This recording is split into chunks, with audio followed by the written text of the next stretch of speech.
Bonsoir mon frère, bonsoir ma soeur. Je viens te donner ce soir un message très important de Jésus.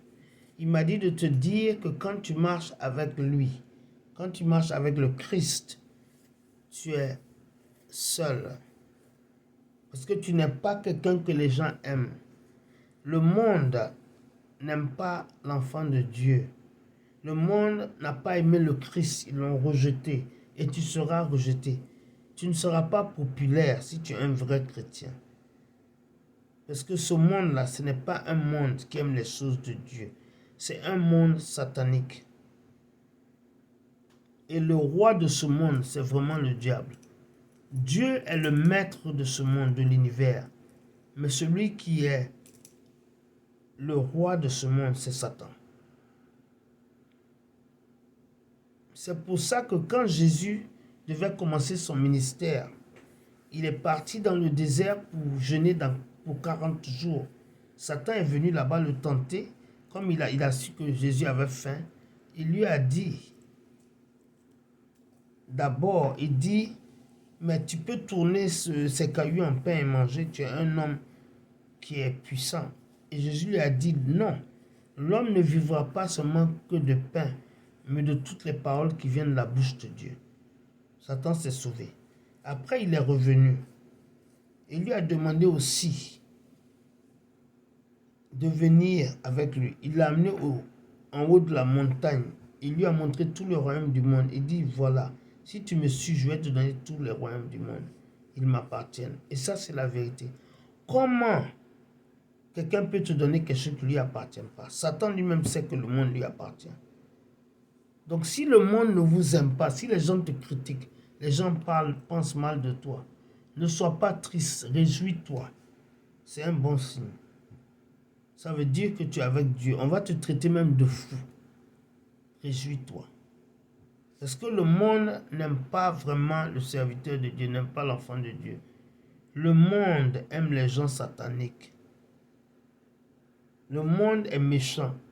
Les célébrités que vous voyez, que la plupart des gens admirent, il y en a beaucoup qui ont donné leur âme à Satan pour réussir.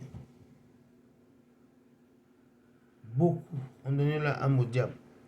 Donc, ils ont réussi. Vous ne savez pas qui ils ont tué, qui ils ont sacrifié. Ils ont sacrifié des fois leur père, leur mère, leur enfant. N'enviez pas les célébrités. Et je ne dis pas que toutes les célébrités sont sataniques. Il y a des célébrités qui sont de Dieu. Mais dans toutes choses, il y a le vrai, il y a le vrai et puis il y a le faux. Il y en a qui sont du diable, qui sont sataniques. Même pour devenir une star de football, de basketball, il y en a qui font des sacrifices. Ils vont avec les Illuminati. Illuminati, c'est un mouvement satanique. Oui. Et ils font des sacrifices. Les Illuminati, ils peuvent tuer quelqu'un sans fusil, sans couteau. Ce sont des sorciers. Oui. C'est ce qu'on appelle la magie blanche. Et la plupart des grands joueurs ici, en Amérique, et je suis sûr dans le monde, ils ont fait des pactes avec le diable. Et ça, vous ne le saurez pas.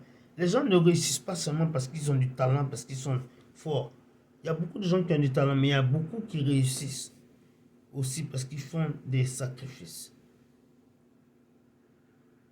Et les gens les admirent, ils ne savent pas que ce sont des démons. Si vous êtes un chrétien, Jésus a dit de vous dire de ne pas trop aimer la popularité. Et vous pouvez devenir populaire en tant que chrétien. Les hommes de Dieu dans la Bible étaient très populaires. Mais des fois, les gens sont populaires parce qu'ils sont mauvais. Et si vous êtes un enfant de Dieu, ne cherchez pas la popularité, cherchez la faveur de Dieu. Cherchez que Dieu soit content de vous, pas les hommes. Parce que les hommes que vous voyez là, ils vont mourir. Ils sont temporaires, mais Dieu est éternel. La faveur de Dieu est éternelle. Elle vous donne des bénéfices éternels. Et quand vous marchez avec le Christ, vous avez tendance à marcher seul. Vous ne serez pas populaire dans le monde. Si vous êtes quelqu'un qui veut être populaire, vous êtes chrétien, il faut arrêter de vouloir ça. Parce que si vous êtes un vrai chrétien, vous ne serez pas vraiment populaire. Voilà mon message de ce soir. Maintenant, s'il y a quelqu'un qui ne connaît pas Jésus, c'est un privilège que j'ai de pouvoir le guider vers Jésus. Je veux que vous répétez avec moi. Dites, Seigneur Jésus, viens dans ma vie. Deviens mon sauveur personnel. Merci Seigneur pour mon nom qui est écrit dans le livre de la vie. Merci Seigneur Jésus pour mes péchés qui me sont pardonnés.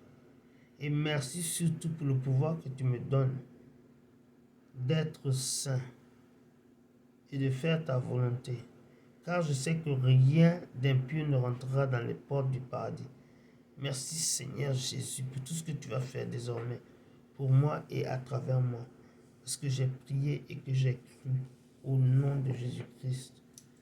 Amen. Si tu as fait cette prière,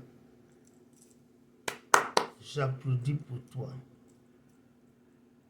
Vraiment, je suis fier de toi. Je t'aime. Mais n'oublie pas, celui qui t'aime le plus, c'est Jésus. Car c'est lui seul qui est mort pour toi. Je t'embrasse. Bisous et à la prochaine. Et je veux te rappeler que tu as la victoire maintenant et pour toujours. Au revoir. À bientôt.